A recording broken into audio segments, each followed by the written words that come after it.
Hi. I want to read you two stories this morning. The first is a story by Arnold Lobel. The second is a story by Jesus. But both of these stories are really about me. The first story is called The Garden, from Arnold Lobel's classic collection of stories, Frog and Toad Together. Frog was in his garden. Toad came walking by. "What a fine garden you have," said Frog. "Yes, it's very nice, but it was very hard work." "I wish I had a garden," said Toad. "Here are some flower seeds. Plant them in the ground," said Frog, "and soon you will have a garden." "How soon?" said Toad. "Quite soon," said Frog. Toad ran home. He planted the flower seeds. "Now seeds," said Toad, "start growing." Toad walked up and down a few times. The seeds did not start to grow. Toad put his head close to the ground and said loudly, "Now seeds, start growing." Toad looked at the ground again. The seeds did not start to grow. Toad put his head very close to the ground and shouted, "Now seeds, start growing." Frog came running up the path. "What is all this noise?" he asked. "My seeds will not grow," said Toad. "You are shouting too much," said Frog. "These poor seeds are afraid to grow." "My seeds are afraid to grow?" asked Toad. "Of course," said Frog. "Leave them alone for a few days. Let the sun shine on them. Let the rain fall on them. Soon your seeds will start to grow."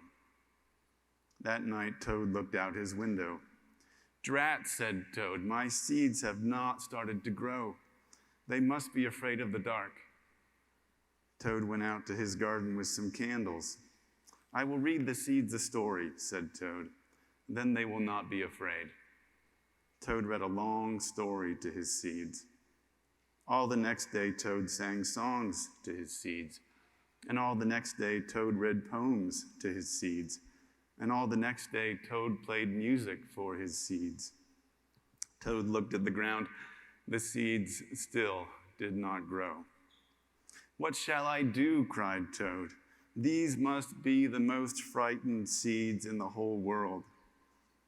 Then Toad felt very tired, and he fell asleep. "Toad, Toad, wake up," said Frog. "Look at your garden." Toad looked at his garden. Little green plants were coming up out of the ground. "At last," shouted Toad, "my seeds have stopped being afraid and started to grow." "Now you will have a nice garden too," said Frog. "Yes," said Toad, "but you were right, Frog. It was very hard work."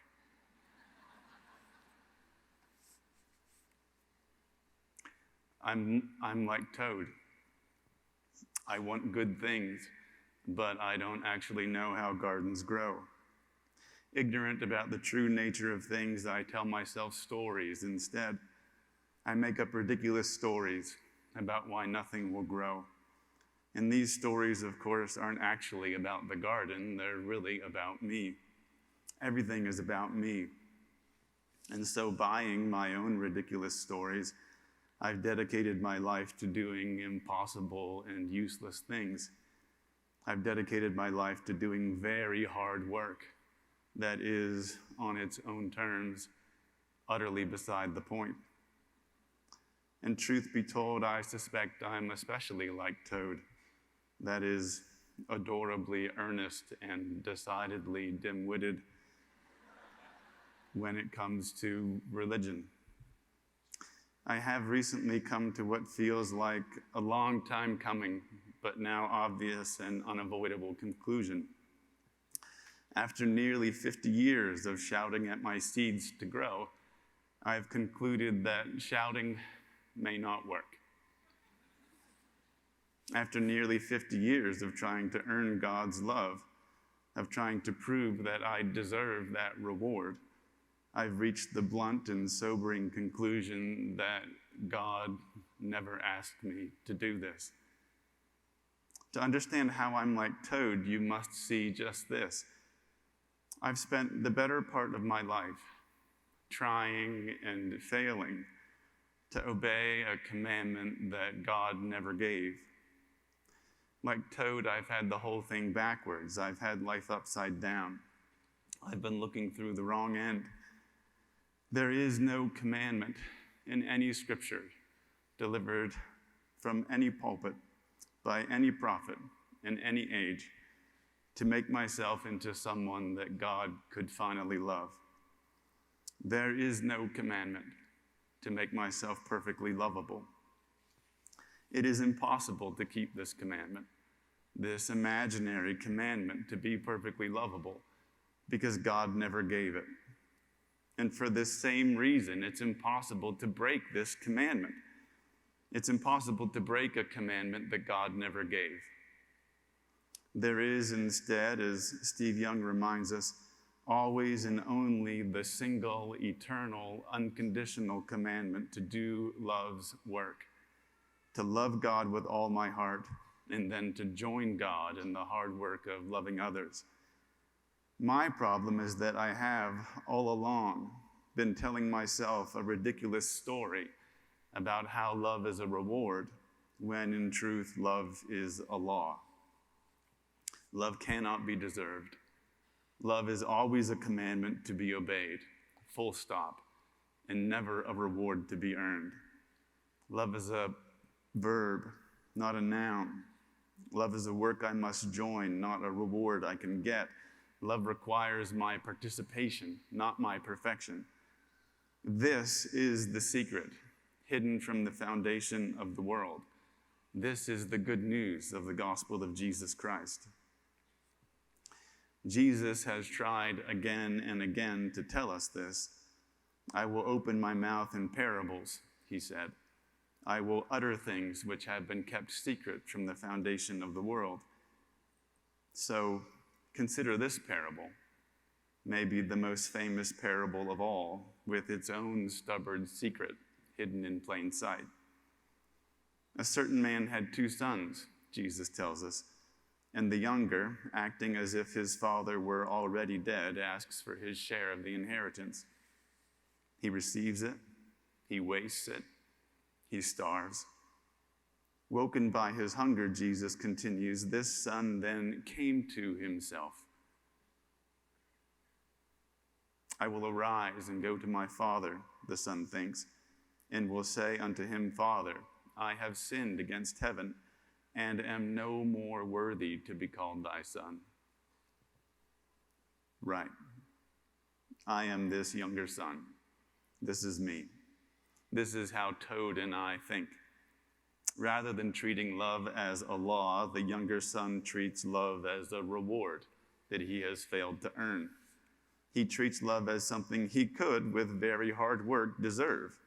He treats God's law as a measure for whether he deserves to be loved. This son thinks love is about being loved and earning love, not about loving others. He thinks his seeds didn't grow because he didn't shout at the ground long enough or hard enough, and so he thinks he doesn't deserve to be loved. No outcome could be more predictable and inevitable than this. Treating love as a reward, I will always find that I have failed to deserve it. And having failed to deserve it, I will be filled with guilt and shame. But why have I failed? Because I'm not good enough, or strong enough, or perfect enough to be loved? Or because I was wrong about what love even is? See this. Guilt and shame are the inescapable shadows cast by every backwards and disobedient attempt to earn love and deserve to be loved. In this way, guilt and shame are telling symptoms They're powerful signs that something is wrong, that something in me is painfully out of joint. The trouble is that, ignorant as I am, I constantly misread these signs in light of my own ridiculous stories. I constantly misinterpret these symptoms as signs that God does not love me because I don't deserve to be loved. This, though, is not what guilt and shame mean. What these powerful signs actually mean is that I've been doing the wrong thing, that I've misunderstood what love even is. If we compare God's law of love to a spyglass or a telescope, we might describe my mistake like this. As a sinner, I've got the right instrument, but I've spent my whole life looking through the wrong end. I've got God's law, sure, but I'm using it backwards. This law was meant to magnify love, to call me to love, to show me how the world is already saturated with God's love. But by misusing God's law, by looking through the wrong end of the telescope, I've produced the exact opposite effect. I've made God's love seem incredibly small and impossibly far away. As a prize, love will always look impossibly small and incredibly far away. But as a law I must obey, as a work I must join, love is always magnified and always at hand. In Jesus' parable, however, the disobedient son isn't the only one trapped inside this ridiculous story about love being a reward. In fact, the whole point of Jesus' parable may be that the obedient son doesn't see it either. Both sons think that love is a conditional reward. Both sons think love can be deserved. They've just reached different conclusions about whether they deserve it. The father greets the younger son's return with an outpouring of love. But when the elder son sees this, he doesn't join his father in obeying love. Rather, tellingly, he gets angry. When the father comes out and asks him to join the celebration, the elder son bitterly replies, "Lo, these many years do I serve thee, neither transgressed I at any time thy commandment, and yet thou never gavest me a kid, that I might make merry with my friends." This elder son, just like his younger brother, has got God's law backwards. The elder son thinks love is a reward, and he thinks he's earned it. If, like the younger son, you try to earn love and then feel like you've failed, you will be filled with shame and hopelessness. But if, like the elder son, you try to earn love and imagine you've succeeded, you still won't find love. Instead, you will predictably, inescapably, be filled with anger, bitterness, and judgment. This anger will estrange you from love and strand you on an island of vanity and indignation. The younger son finds himself unworthy of love, and so hates himself. The elder son finds himself worthy of love, and so hates his brother. Hate rushes to fill every vacuum created when God's law is used to decide that some people, perhaps other people, perhaps myself, haven't earned the reward of love. I am this elder son. This is me. This is how Toad and I think. It's impossible, though, to use God's law as a weapon for excluding others from love without also harming yourself. Whenever I treat love as a conditional reward, I inevitably turn Jesus' commandment to be ye therefore perfect on its head. This commandment to be perfect does not describe what I must become to finally earn God's love. Rather, perfect describes the kind of divine love that God already has for me, and then the kind of love that I must obey. This is the difference between perfection and perfectionism. Perfectionism is love upside down and backwards. Perfectionism is the desire to be perfectly lovable, not the desire to love perfectly. And unlike God's perfect love, perfectionisms of all kinds are predictably harsh and angry and unloving. Perfectionism is a bitter and frustrating project. Perfectionism withholds love and disobeys the command to love. In this way, perfectionism is a crippling form of disobedience and an arrogant dismissal of God's law. Perfectionism is a sour form of moral relativism that undercuts God's law by rendering love relative to some imagined scale of merits. God is perfect. God is not a perfectionist.